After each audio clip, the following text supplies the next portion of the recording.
అందరికీ నమస్కారం. కాయ్ TV media ప్రేక్షకులకు స్వాగతం, సుస్వాగతం. ఈరోజు మనం తెలుసుకోబోతున్నది మహారాష్ట్రలోని మహూర్లో ఉన్న శ్రీ రేణుకామాత దేవాలయం గురించి. ఇది శక్తిపీఠాలలో ఒకటిగా ప్రసిద్ధి చెందిన పవిత్ర స్థలం. ఈ వీడియోలో మనం దేవాలయం యొక్క దివ్య చరిత్ర, దానిని ఎవరు కనుగొన్నారు, ఎవరు నిర్మించారు, పూజల వివరాలు, సమీపంలోని దేవాలయాలు మరియు మనం ఎలా ఈ ఆలయానికి చేరుకోవాలో పూర్తి వివరాలు తెలుసుకుందాం. శ్రీ రేణుకామాత దేవాలయం మహారాష్ట్రలోని నాందేడ్ జిల్లాలోని మాహూర్ గ్రామంలో ఉంది. ఇది మహారాష్ట్రలోని 3.5 శక్తిపీఠాలలో ఒకటి. రేణుకామాత పరశురాముడి తల్లి జమదగ్ని మహర్షి భార్య. ఈ దేవాలయం ప్రకృతి సౌందర్యంతో నిండిన కొండపై ఉంది. సుమారు 2.5 కిలోమీటర్ల దూరంలో గ్రామం నుండి ప్రతి సంవత్సరం లక్షలాది భక్తులు ఇక్కడికి వచ్చి అమ్మవారిని దర్శిస్తారు. ఇక్కడికి వచ్చిన భక్తులు తమ మనస్సులోని కోరికలు నెరవేరుతాయని నమ్ముతారు. ఇప్పుడు రేణుకామాత దివ్య చరిత్ర గురించి చూద్దాం. పురాణాల ప్రకారం రేణుకామాత కుబజ దేశానికి చెందిన రేణు రాజకుమార్తె. ఆమె జమదగ్ని మహర్షిని వివాహం చేసుకున్నారు. వారికి 5 కుమారులు. వారిలో చివరివాడు పరశురాముడు, విష్ణుమూర్తి అవతారం. ఒకరోజు రేణుకామాత నది నుండి నీరు తీసుకువచ్చేటప్పుడు ఒక రాజు తన భార్యతో ఆనందంగా ఉండటం చూసి మనసు చెల్లించి తన చేతిలోని కుండ పడిపోయింది.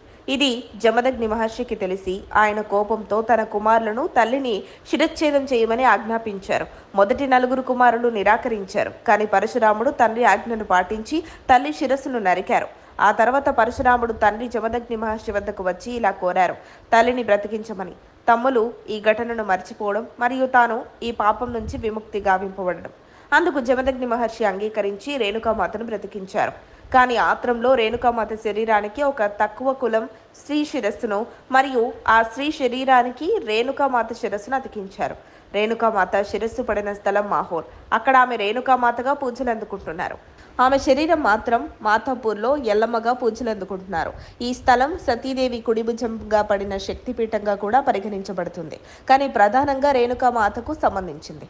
ఈ చరిత్ర భక్తి, పాతివ్రత్యం మరియు తల్లి కొడుకు బంధాన్ని సూచిస్తుంది.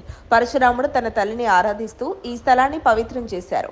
ఈ దేవాలయం పురాతనమైంది, పురాణాలకు సంబంధించింది. కానీ పురాణాల ప్రకారం పరశురాముడు తన తల్లి శిరస్సు పడిన స్థలాన్ని గుర్తించి అక్కడ పూజలు ప్రారంభించారు. ఆధునిక దేవాలయం సుమారు 800 నుంచి 900 సంవత్సరాల క్రితం దేవగిరి యాదవరాజు చేత నిర్మించబడిందని నమ్ముతారు. ఇది కొండపై ఉండి సహజ సౌందర్యంతో నిండి ఉంది.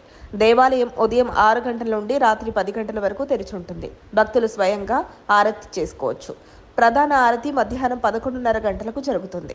అభిషేకం వివరాలు: అమ్మవారికి పాలు, పెరుగు, తేనె మొదలైన వాటితో చేసే పవిత్ర స్నానం. ఇది సాధారణంగా ఉదయం జరుగుతుంది మరియు భక్తులు ఆన్లైన్లో బుక్ చేసుకోవచ్చు. దీని డ్యూరేషన్ 25 నుంచి 30 నిమిషాలు. రోజువారీగా లేదా భక్తుల అభ్యర్థన మేరకు జరుగుతుంది. కుంకుమార్చన సమయాలు: కుంకుమతో అమ్మవారిని అర్చించడం. ఇది కూడా ఉదయం లేదా మధ్యాహ్నం జరుగుతుంది. డ్యూరేషన్ 30 నిమిషాలు. భక్తులు టికెట్ తీసుకుని పాల్గొనవచ్చు. రోజువారీ పూజలు ఉదయం మరియు సాయంత్రం జరుగుతాయి. నవరాత్రి, దసరా సమయంలో ప్రత్యేక పూజలు, జాతరలు జరుగుతాయి. అభిషేకం, కుంకుమార్చనతో పాటు సహస్రనామార్చన, హారతి, ప్రసాద వితరణ మొదలైనవి ఉన్నాయి. భక్తులు డోలీలు తీసుకుని కొండ ఎక్కవచ్చు. సుమారు 200 నుంచి 250 మెట్లు ఉన్నాయి. మహూర్లో 3 ప్రధాన కొండలు ఉన్నాయి. ప్రతి ఒక్కటి ఒక దేవాలయానికి నిలయం. దత్తాత్రేయ ఆలయం. దత్తాత్రేయుడు జన్మస్థలం. అత్రి మహర్షి మరియు అనసూయ మాతల కుమారుడు. అనసూయమాత ఆలయం. అనసూయమాత దత్తాత్రేయుడి తల్లి. పరశురామ ఆలయం. రేణుకామాత కుమారుడు. అంతేకాకుండా దగ్గరలో ఏకవీరదేవి ఆలయం 10 కిలోమీటర్లు దూరంలో హివరా గ్రామంలో మరొక శక్తిపీఠం దేవదేవేశ్వర శివాలయం చూడొచ్చు. చారిత్రక స్థలమైన మహూర్గఢ్ కోట 2 కిలోమీటర్ల దూరంలో ఉంది. సమీపంలో 150 కిలోమీటర్ల దూరంలో బాసర సరస్వతీదేవి అమ్మవారి ఆలయం ఉంది. జైనాథ్ ఆలయం మొదలైనవి ఉన్నాయి. ఈ ప్రాంతం అంతా కూడాను ఆధ్యాత్మిక మరియు చారిత్రక స్థలాలతో నిండి ఉంది. సమీప విమానాశ్రయం నాందేడ్ లేదా నాగ్పూర్. అక్కడ నుండి టాక్సీ లేదా బస్సు ద్వారా చేరుకోవచ్చు. ఇక రైలు మార్గం: సమీప రైల్వే స్టేషన్ కిన్వట్, నాందేడ్. అక్కడ నుంచి బస్సు లేదా టాక్సీలో రావచ్చు.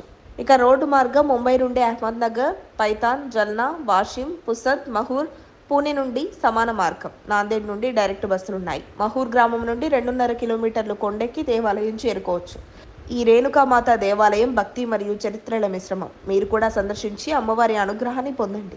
మరిన్ని భక్తి వీడియోల కోసం మా ఛానల్ని లైక్ చేయండి, షేర్ చేయండి, సబ్స్క్రైబ్ చేయండి. మీ విలువైన సమాచారాన్ని కామెంట్ బాక్స్లో తెలియజేయండి. జై రేణుకామాత, జై జై రేణుకామాత.